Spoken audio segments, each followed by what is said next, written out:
Su Globo Visión Salud, hoy vamos a hablar sobre la fiebre tifoidea. Tenemos años sin escuchar este término y posiblemente muchas personas no estén familiarizadas con ello. Para entenderlo, hoy nos acompaña la doctora Yoxibel Lima, médico infectólogo. Un gusto que nos acompañe, bienvenida. Hola, buenas tardes, Daniela. Gracias por visitarnos.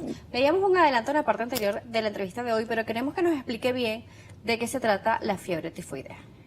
Bueno, la fiebre tifoidea es una enfermedad infecciosa causada por una bacteria. Es una bacteria que está en las clasificaciones de los gérmenes gram negativos, que puede causar una infección muy grave en algunos pacientes y que esta infección generalmente va acompañada de una infestación de la bacteria a través de la vía oral. Esta bacteria se transmite a través de la defecación, es decir, que la gente evacúa y a través de las heces se expulsa la bacteria y por la mala tratado de aguas, ingerir agua contaminada o alimentos que no están bien procesados y bien hay una limpieza adecuada en los alimentos, nosotros consumimos las heces de las personas que están infectadas y así podemos ingerir estas bacterias y pueden producir una enfermedad que en algunas ocasiones puede ser mortal si no es tratada adecuadamente en el momento oportuno. Claro, porque además pueden decir, bueno, pero yo no veo fragmentos, son trazos que se encuentran en estas aguas no tratadas. Exactamente. De estas heces y además la bacteria que no se logra ver. Así es, Daniela. No son bacterias que tú puedes verla visualmente y fácilmente. Son bacterias que generalmente se pueden visualizar de manera microscópica y por eso es que tú no vas a poder observar si el alimento está contaminado o no, o si el agua que estás consumiendo está contaminado o no. Y por eso es tan importante que siempre hemos recalcado el lavado de las manos. Nosotros debemos tener un adecuado lavado de las manos antes y después de ir al baño a hacer cualquier necesidad, sobre todo de evacuaciones, para poder evitar la contaminación de los alimentos y las aguas por esta bacteria, porque como bien escuchamos en el micro, pueden haber personas que son portadoras y que no tienen ningún síntoma de enfermedad. Entonces, saber quién es el que está enfermo y que está contaminando a otras, a los alimentos y a las aguas y que nosotros estamos consumiendo estos alimentos y estas aguas contaminadas es muy difícil de detectar. Por supuesto, también estamos conectados en Instagram Live a través de @DanielaJSalas, invitándolas a ustedes a participar. El tema del día de hoy es fiebre tifoidea y nos está acompañando la doctora Yoxibel Lima, médico infectólogo. Nos hablaba sobre la contaminación a través de las heces y esta bacteria que nos dice que pertenece al gram positivo. ¿Qué sucede entonces si una persona pues está siendo infectada con esta bacteria debido al mal tratamiento de las aguas o mala manipulación de los alimentos? ¿Cuáles son esas manifestaciones que se van a dar a este paciente? Bueno, generalmente los pacientes que están infectados por Salmonella typhi, que es la que produce la fiebre tifoidea, que es un germen gram negativo, el paciente va a empezar a tener en algunas ocasiones mucho dolor de cabeza, malestar general, decaimiento, puede tener fiebres que pueden oscilar entre 39 y 40 grados centígrados, es decir, una fiebre que es alta.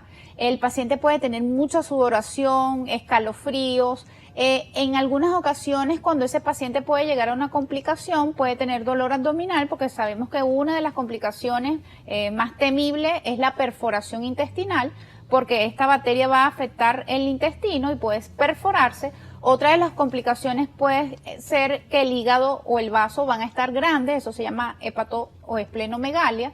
Puede haber alteración a nivel pulmonar, puede haber neumonitis, puede haber alteración cardíaca, inclusive puede haber alteración a nivel neurológico, el paciente puede tener una infección del sistema nervioso central. Hay una persona que está enferma, que tiene fiebre o malestar general, que tiene fiebres altas y que todavía ha pasado más de 48 horas persistiendo con esta sintomatología, debe acudir a facultativos para que pueda diagnosticar, porque esta es una enfermedad diagnosticable, y pueda descartar que pueda tener fiebre tifoidea, porque ahorita en este momento hemos tenido algunos casos de fiebre tifoidea. Así es. ¿Cómo se detecta? ¿Cómo se diagnostica la fiebre tifoidea? Entre uno de los diagnósticos que se hace para la fiebre tifoidea es el aislamiento de la bacteria. Ese aislamiento puede ser en la sangre, puede ser en las heces, a veces se puede inclusive detectar en la orina.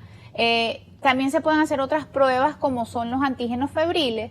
En algunos casos complicados puede haber alteraciones hematológicas, podemos ver pacientes que tienen pancitopenia, esto es que descienden los glóbulos blancos, descienden las plaquetas, descienden los glóbulos rojos, el paciente puede tener alteraciones en el funcionalismo hepático, puede tener aumento de las transaminasas, aumento de la bilirrubina, y dependiendo de estas complicaciones pueden haber muchas alteraciones paraclínicas que se pueden ver y evidenciar en los laboratorios, y esto nos puede dilucidar si el paciente puede tener alguna complicación. Hay una prueba que es muy característica para poder hacer el diagnóstico, que son los antígenos febriles, porque aquí podemos detectar, sobre todo para salmonela, si el paciente puede tener alguna alteración, y pues esta prueba dar positiva para los pacientes que tienen fiebre tifoidea.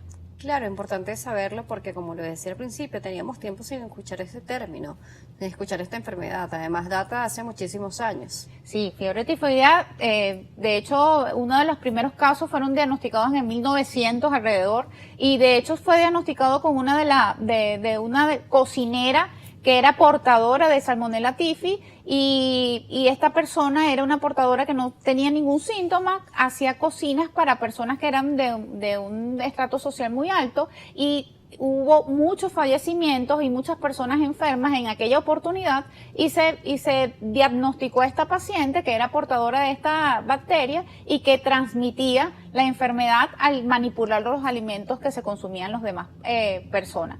Esta es una enfermedad que tiene muchos años existiendo. Lo que pasa es que ahorita estamos viviendo en un momento de temperatura que estamos muy característico, hay mucha cantidad de lluvia, a veces las heces que pueden ser depositadas en el ambiente pueden mezclarse con los depósitos de agua, a veces inclusive yo siempre le digo a los pacientes que el agua potable o esos aguas de manantiales que podemos comprar en la calle, que son envasados, no pensemos que esa agua es perfecta. Debemos, en estos momentos que hay algunos casos de fiebre tifoidea, tratar esa agua de una manera distinta. Hirviendo el agua es la única manera de saber que estamos consumiendo un agua adecuada, y hacer una manipulación de los alimentos adecuadamente, tratar de evitar consumir alimentos crudos en la calle y hacer un lavado de manos adecuado para poder evitar contagiarnos con esta enfermedad. Vamos a irnos a una pausa. La doctora Yoxibek Lima nos seguirá acompañando. Ella es médico infectólogo. Estamos hablando sobre la fiebre tifoidea. Así que si tienen preguntas o comentarios, con gusto lo pueden hacer llegar a través de las redes sociales. Estamos en vivo por Instagram Live, @DanielJSalas. Volvemos.